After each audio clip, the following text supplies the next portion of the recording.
topics and opinions expressed on the following show are solely those of the hosts and their guests and not those of W4WN Radio, its employees, or affiliates. We make no recommendations or endorsements for radio show programs, services, or products mentioned on air or on our web.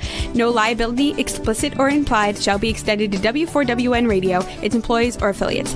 Any questions or comments should be directed to those show hosts. Thank you for choosing W4WN Radio. This is Beyond Confidence with your host, Divya Parekh. Do you want to live a more fulfilling life? Do you want to live your legacy and achieve your personal, professional, and financial goals? Well, coming up on Divya Parekh's Beyond Confidence, you will hear real stories of leaders, entrepreneurs, and achievers who have stepped into discomfort, shattered their status quo, and are living the life they want.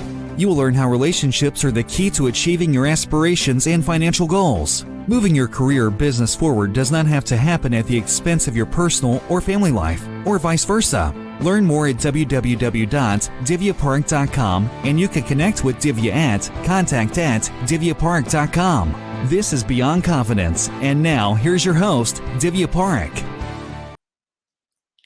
Good morning, listeners. This is Divya, and I'm thrilled to be here with you because, as you know, this is one of my favorite times of the week because I get to be with you.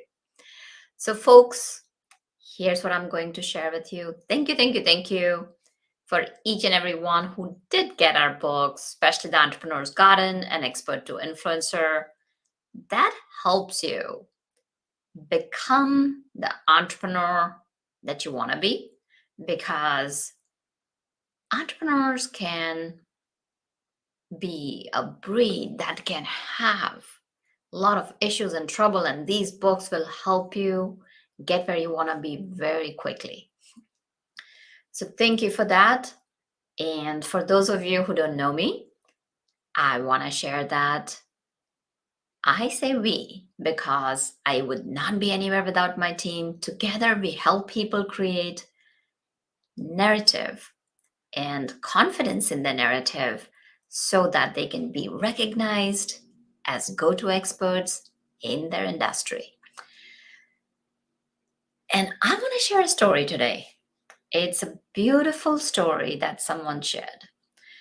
So we always invite you to spend 1 hour of your time in helping others. And folks, it's 1 hour spent every month with no strings attached, just out of the goodness of your heart. And we got a story actually from Florida where this person shared that she had brought on a lot of food considering everything with Ian that was going to happen. And then she found out that one of her elderly neighbors, and folks, our today's hero, Shiro, is Lisa. And Lisa shared that she took the food for a couple of times to the elderly neighbor and helped her, talked with her. So that went way above and beyond that 1 hour time, folks. So isn't that a precious story?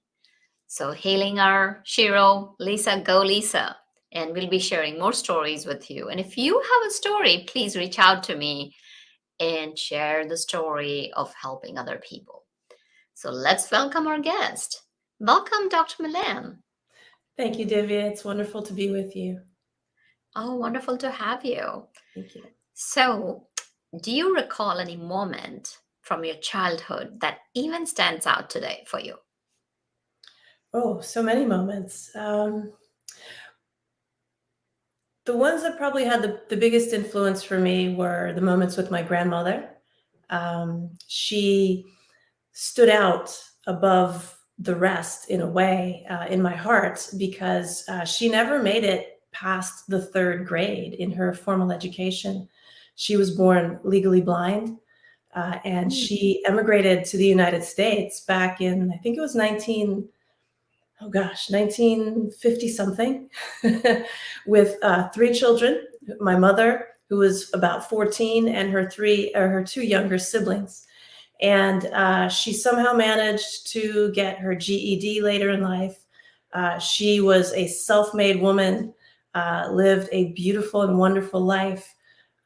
despite the hardships. And she's my shiro, and she was my biggest influencer to practice eventually holistic medicine, because she, in her own way, was so ahead of her time, in that she practiced the old traditions. And she didn't really care what was going on in terms of new technologies and different things. She always stuck to traditions. She had a cure for everything. She had an herb for everything, so she had me out in the yard fetching herbs and doing different things to make concoctions when I didn't feel well. And so she's my biggest influencer. She passed away years ago, but she's still here. Oh, that's beautiful. Her work carries in you.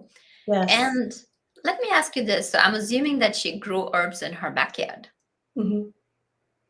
Yes, mostly mint, like all different types of mints, a couple other herbs. I don't even remember what they were anymore. And she made her own wine with grapes. So she was kind of a Renaissance woman in the middle of New York City. Yeah, very Well, that interesting. sounds like it. Yeah. And when you mentioned that she had an herb for everything, so did she pass down that knowledge to your mom or to any of her grandkids? She did. She did. We were very medical in our family. The healthcare system. So we were surrounded by doctors, nurses. My grandmother worked in a hospital as an EKG technician.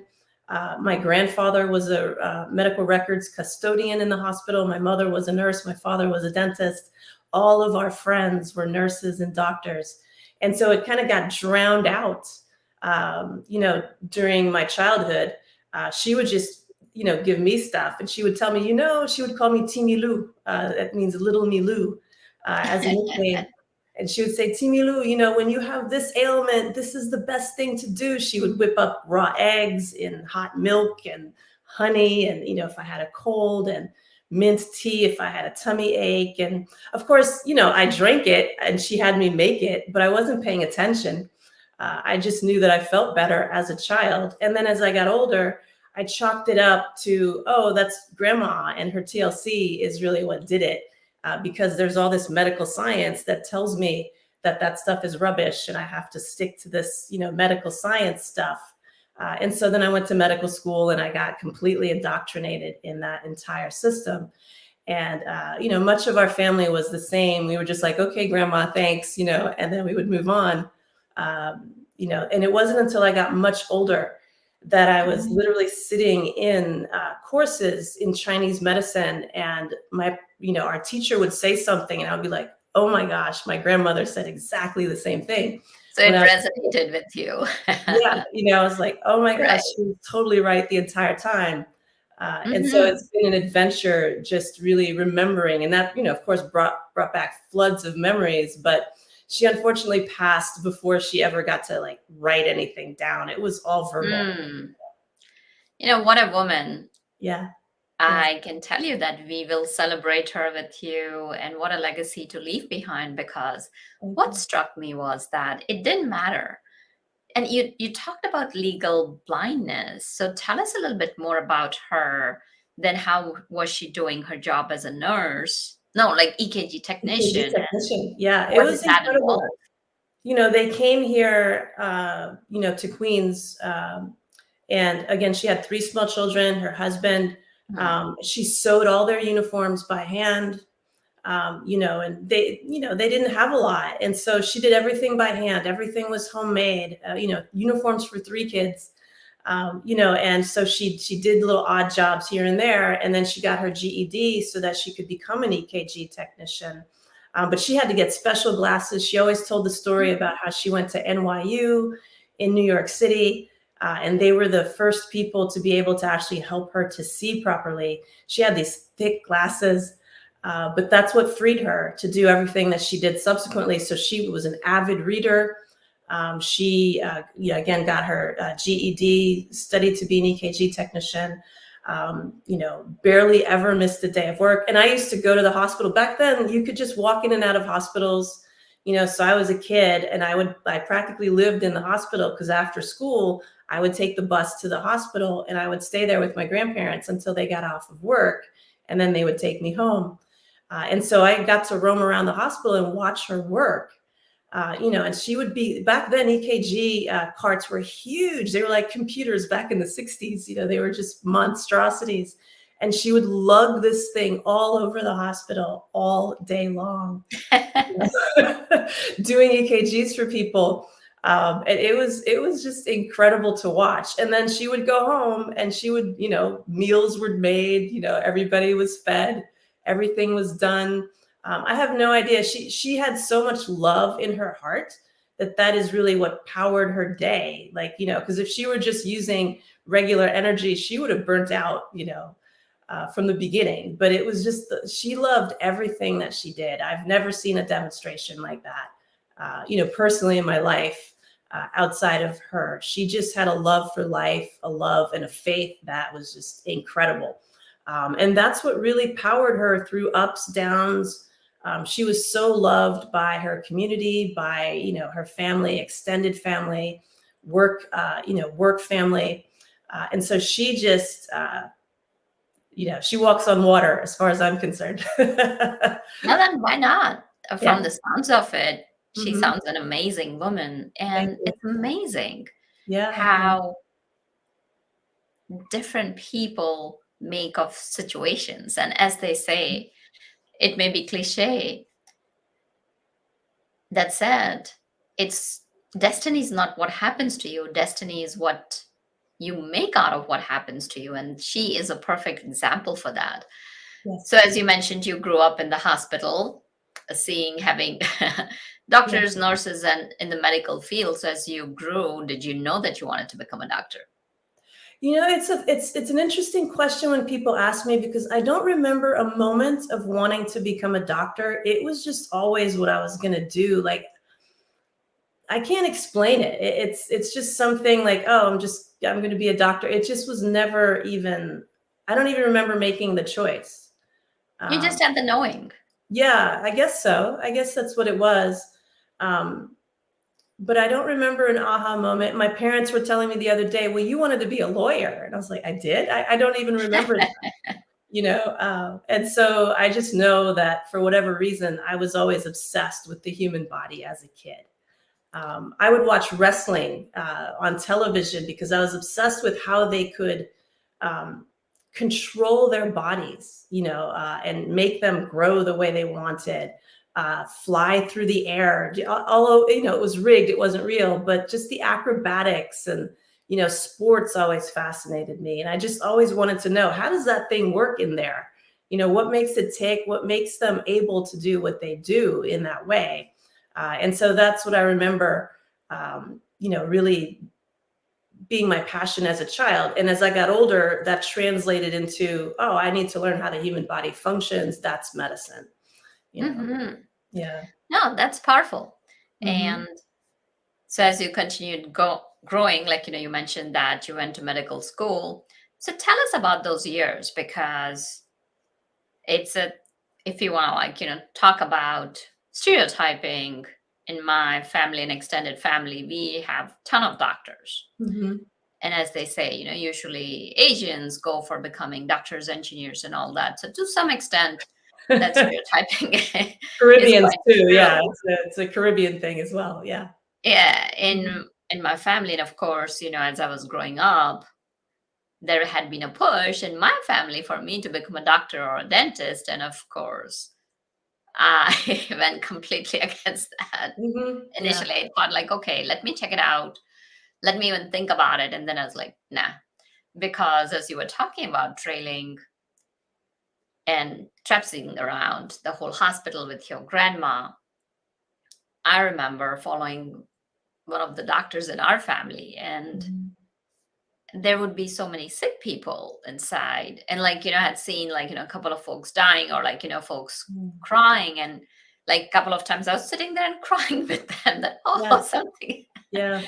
And that was the moment I knew that, yes, I would love to make a difference. And yet this is not the path for me. So that said, like, share with us those tenuous and sometimes arduous years of becoming a doctor. Sure. Yeah. You know, you get into this uh, how do I describe it? It's almost like you're going into battle. And so you almost numb yourself up when you go into medical school, because to get there is so competitive that by the time you're there, you're like this warrior, and you don't even, you're almost blind with one singular goal. And I think that's what has made medicine go off the rails, is we get so numb in our training that it's very difficult for us to open back up and to see people as people. We see people as variations of diseases, to treat and to fix. And so when I went to medical school, trying to get into college was competitive. And then now you're in this pre-medicine track, and now there's all this competition to get into a medical school. And then you get into medical school and you think that's over, but no, there's more competition to get into a good residency program. And so it's this constant, seeming battle. And so you really do tune out emotion in a way. I mean, you're not completely emotionless. We of course we cry when we see people die. But that numbs you up more because you're like, well, this isn't the last time this is going to happen. I can't, fall apart every time, a patient passes. And think about it. I mean, from your perspective, being doctors, if you did that, then Right. you'd not be able to treat them. So one way it is maintaining that fine balance of holding on to your emotions and being there, looking at a perspective that, yep, I am here to help them, and yet have that empathy and not see people as just like data or that chart that needs to be fixed. Mm-hmm. Yeah, it takes a lot of effort to not go down the numbness path because it's so easy to do because you're surrounded by other people who are numb. Many of the attending physicians who were there training us, that's all they see all day, and so they'd have a dry eye when someone passed away. And so they'd be like, you can't have all this emotion, especially as a woman and a woman of color. Yeah. Those were specific challenges. You can't be so emotional, and so you want to do well because these are people grading you. These are people, telling you if you're going to succeed or fail in a way. And so you kind of become a little bit numb, and it takes a while to thaw out when you're done. But thankfully, I had influences at home that kept me at least somewhat balanced, so I wasn't too far off. But it was very challenging in that respect. It's extremely competitive, sometimes just downright nasty. It's abusive. There are many cases of abuse in residency training in particular. And so you have to really have a fine line of setting boundaries and knowing like how far across the line can they come before you have to push back. And that was difficult as well. Again, as a woman of color, it was particularly challenging in that respect. But I made it through. It was fine. But it did take a while. You start, when you become a little bit more self-aware, you start to realize I really numbed myself out to get through this experience. It's a very patriarchal, very masculine energy that is required to get through medical school. And so you can lose that feminine side if you're not careful. And so bringing that back into balance was interesting. And it took frustration, realizing that all those years didn't help me treat the most common things that my clients come in for me to help them with, and going out and studying a holistic, which I would say would be the more feminine side of medicine. That's when I really started to dive into the emotions and thawing out and seeing things as not diseases, but seeing people as people who happen to have certain patterns that they are experiencing that we can help them to rebalance. And so that's really what opened up and allowed me to, thaw out from medical training.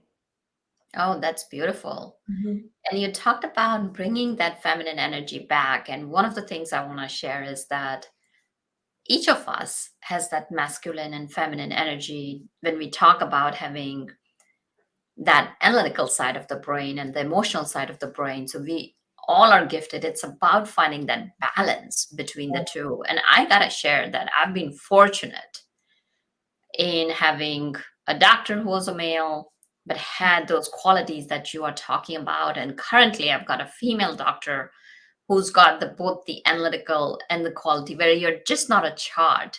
Right. And you walk in and you feel that, because that's one of the things that I'll say is that while growing up, it was more of a relationship. And now, because there are a lot of Mhm. corporatization of so many different practices, you see a change. Oh, yeah. It's about, like, where can we create that profit? And they don't realize that keeping a patient or a client for a longer lifetime or for a longer period of time is going to be more beneficial than the short term. So glad that you brought it up. So now, as you went into, let's talk about, sounds like, you experienced quite a bit of a struggle and you came out of that. A lot of people, especially with pandemic, people have been experiencing burnout. So Yes. tell us, let's say a lot of people may think like, okay, what's a burnout? So define that. And then we will dive into how can people ask those questions so that they do not experience that burnout again. Yes, of course. Yeah. So burnout, it's very difficult to define. It's almost a subjective Mhm. sensation or feeling that a patient has. So it's not necessarily something I define and somebody fits into, so much as how they feel about how they're moving in the world.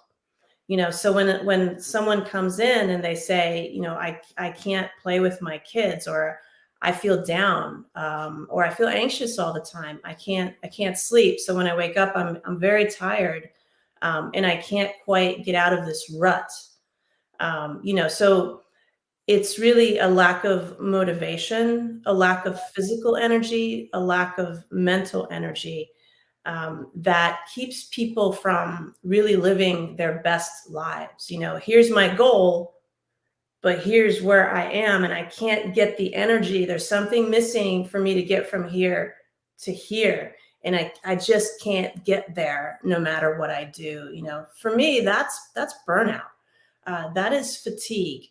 And so, filling in this gap with whatever means is necessary based on what that particular person is experiencing, and helping them to fill that gap so that they can live their best lives. If there's a gap to fill, in my opinion, there is fatigue and burnout. And what I noticed over the last 20 years is, no matter what a client comes in to see me for, if they're a cancer survivor and they want to prevent recurrence, or if they have diabetes, or if they have depression and anxiety, no matter what they label what they're coming in with, they're always fatigued. So burnout and fatigue is at the heart of almost any disease that we can think of. Hmm. And Yeah, often it's it's ignored. Often we don't know that we're burnt out. We just keep going and going and going, and we don't define that we're burnt out. And so we don't even know. mm. So one of the things that I always talk to my clients is that taking that pause, bringing that mindfulness in your day-to-day life, recognizing where you're at. And so there can be two things. We can like take the conversation from here as one is when you experience that, and then we'll come back to how to even prevent it from happening. So let's say somebody falls into an area where they're experiencing any of the things that you have shared, lack of motivation or tiredness, or it could be mental exhaustion, it could be anything. Now they're experiencing it. So from there, what could they do to get out of it?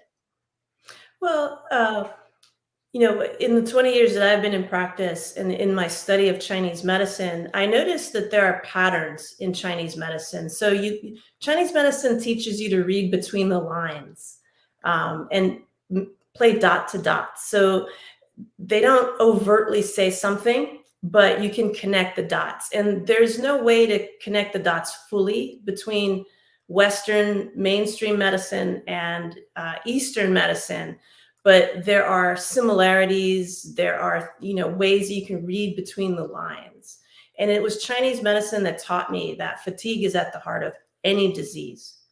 And so if you want to prevent diseases and prevent burnout, you start by treating your fatigue as early as you can sense it. And so what I realize is there are 5 questions that I can ask my clients. And through going through those 5 questions, we can determine why they're tired.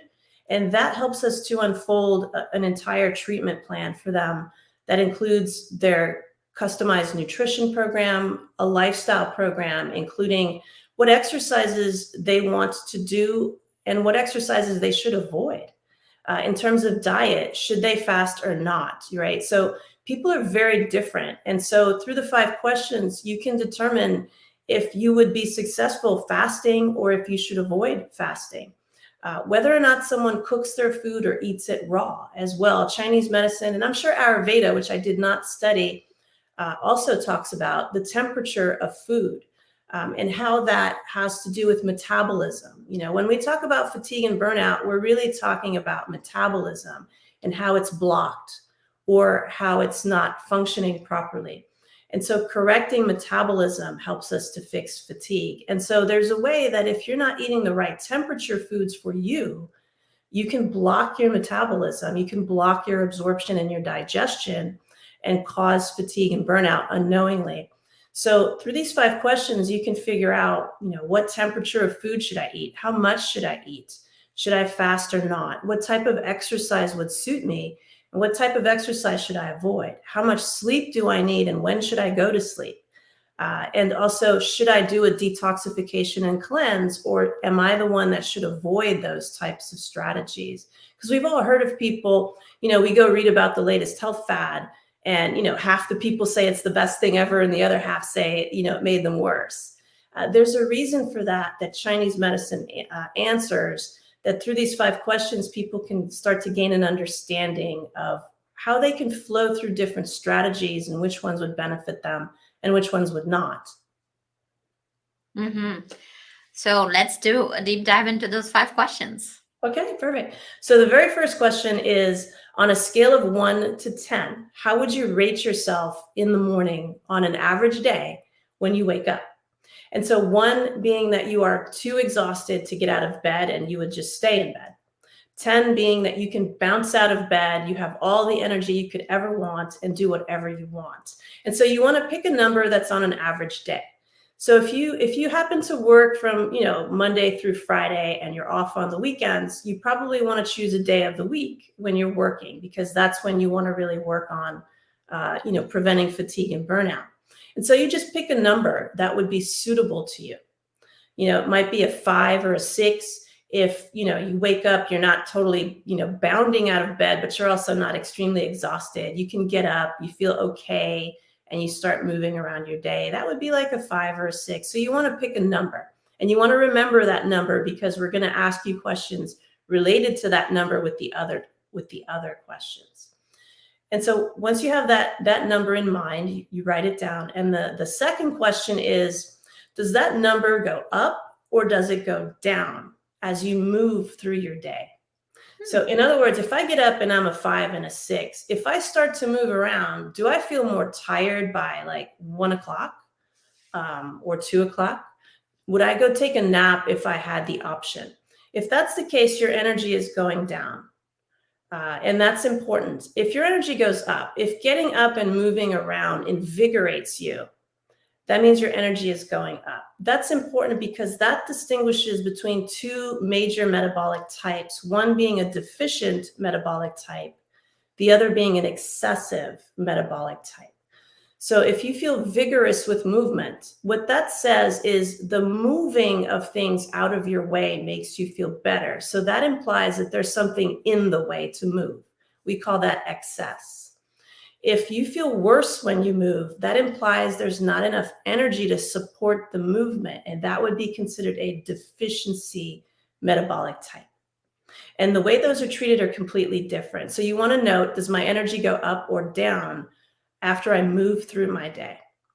And question number 3 is, does that original number, that 5 or 6, that you selected as the first question answer, does that number go up or down when I exercise? And so if that number goes down, if I exercise and I feel worse, or I feel really tired the next morning, that's your energy going down. That's consistent with a deficient metabolic type again. If you feel better when you exercise, I have some patients that say, I don't feel good unless I exercise. If I miss a workout, I feel horrible. So those patients feel better with exercise. That's consistent with the excessive metabolic type again. And then the fourth question is that same original number. Does it go up or down when you have when you sit still? So if I rest, does that make me feel better or worse? So I have some patients who say, I have to constantly get up and move around. If I sit still too long, I will fall asleep. That's implying, again, that you have to move something around. Something's in your way that you have to keep moving not to be tired. That's an excess metabolic type. If you feel better, oh yeah, if I take a power nap, I feel great. I feel so much better if I can just rest. My number goes up. That's consistent with a deficient metabolic type. The final question is, do I feel hot or cold compared to most other people? And you want to be careful not to compare yourself to just one other person, because we don't know what metabolic type that one person is. So this is a general question. So I'll have some clients who say, well, if I go out, I'm always wearing a jacket, even though my friends don't feel cold. Or, I have a family of 5 and I'm always the one who wants to turn the heat up and nobody else does. You can also confirm that by taking your temperature in the morning. If your temperature is below 98.6 consistently, that's a cold metabolic type. If your temperature is higher, 99, you feel hot all the time, you're always thirsty, you're the one that wants the air conditioner on and nobody else does, that's a hot metabolic type. And so now you will know I'm either a cold deficient or hot deficient, or I am a cold excessive or hot excessive metabolic type. And once you know which one of those 4 you are, now you know how to either prevent burnout if you're starting to feel a little bit tired, or if you are burnt out, now you know what to do to help correct that burnout based on what you would do for each type. And I'm sure now, like, our audience is thinking that, okay, I know what type I am. If Dr. Mylaine could kind of share with us around the diet, like a little peek into, of course, given the time we have, we cannot go into all the details. And of course, folks, you can reach out to our guest for the details. But just as let's say for somebody to kind of get started, how would you recommend, what kind of diets different types would have? Sure. So we'll start with the cold deficient type, because that's just statistically the more common, especially for women. We tend to feel a little bit on the colder side typically, not always, and we tend to be deficient. And so for cold deficiency, there are a few things. So for the cold, you want to make sure that you are avoiding things that make you colder. So in Chinese medicine, we always do the opposite to bring someone into balance. So if you're too cold, we want you to warm up. If you're too hot, we want you to cool down. If you are deficient, we want you to restore yourself. If you are excessive, you want to drain the excess out until you get back to balance. And so for someone who is cold, we recommend that they not eat raw,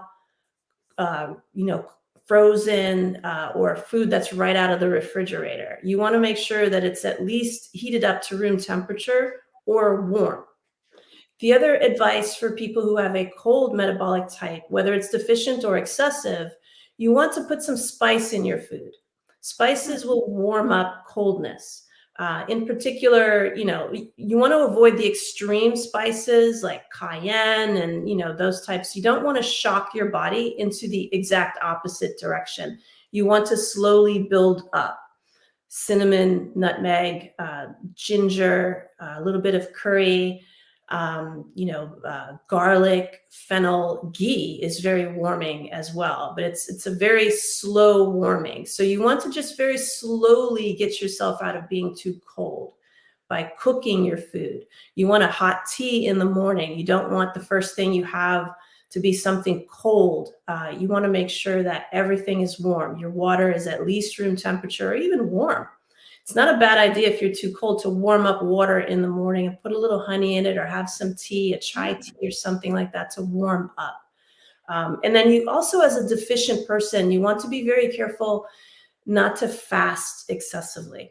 I recommend my clients not fast at all when they have a deficiency type, because being deficient means you need to constantly feed your body. And when you're too cold, you don't digest well. The stomach likes to be very warm in order to digest properly. So to release the enzymes and the acid that are needed for you to even digest your food, your stomach has to be able to raise its temperature to 100 degrees. So if you're starting at 97 or 96 instead of 98.6, it's a lot harder for your stomach to maintain 100 degrees. And so you want to be very careful that you're drinking things and eating things that are very warm so that you digest. So until that happens, you have to eat small, frequent meals throughout the day. And that's specific to deficiency metabolic type. So whether you're hot or cold, you want to still have, small, frequent meals throughout the day so that you're feeding the body, slowly but steadily. It's like a funnel. If you put too much in the funnel, everything gets stuck and nothing gets through. But if you put a little bit at a time, each one will go through. That's how the deficient metabolic type, if you will, wants to eat. So you want to really avoid fasting until you're more balanced. So those are the main dietary recommendations for cold deficient. Now, if you're cold excessive, then you will tolerate fasting with no problem. Those are the people that tell you they love intermittent fasting. They do really well with it. But you still want to have very warming foods like what we just talked about if you're cold excessive type. Hot deficient type, those are people that really thrive on an alkaline diet. So when we say hot in Chinese medicine, there's no real equivalent in our mainstream medicine, but the closest thing is acidity. So someone who's hot is acidic. And so an alkaline diet will balance an acidic environment.